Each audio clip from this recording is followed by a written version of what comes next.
বদ্বীপ পরিকল্পনা 2100 অথবা ডেল্টা প্ল্যান 2100।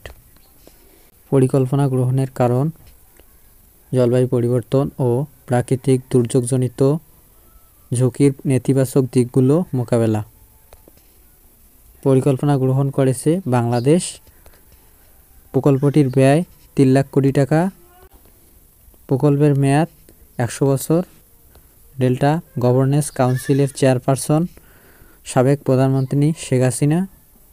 বাংলাদেশের ইতিহাসে সবচেয়ে ব্যয়বহুল ও দীর্ঘমেয়াদী পরিকল্পনা বদ্বীপ পরিকল্পনা 2100। বদ্বীপ পরিকল্পনা গ্রহণ করা হয় নেদারল্যান্ডসের ডেল্টা প্ল্যানের আদলে। জাতীয় অর্থনৈতিক পরিষদ NEC অনুমোদন করে 4 সেপ্টেম্বর 2018 সালে। 2030 সাল নাগাদ বাস্তবায়ন হবে 80টি পরিকল্পনার চ্যালেঞ্জ 11টি।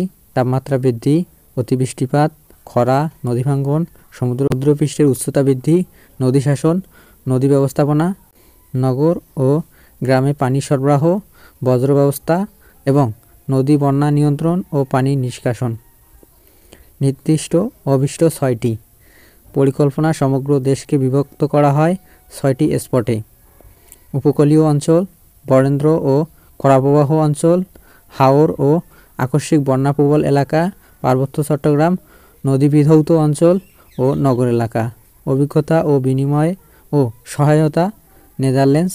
বদ্বীপ পরিকল্পনা 2100 এ উচ্চ পর্যায়ে 3টি অভিষ্ট: 2030 সালের মধ্যে চরম দারিদ্র্য দূরীকরণ, 2030 সালের মধ্যে উচ্চ মাধ্যম আয়ের দেশের মর্যাদা অর্জন, 2041 সাল নাগাদ একটি সমৃদ্ধ দেশের মর্যাদা অর্জন।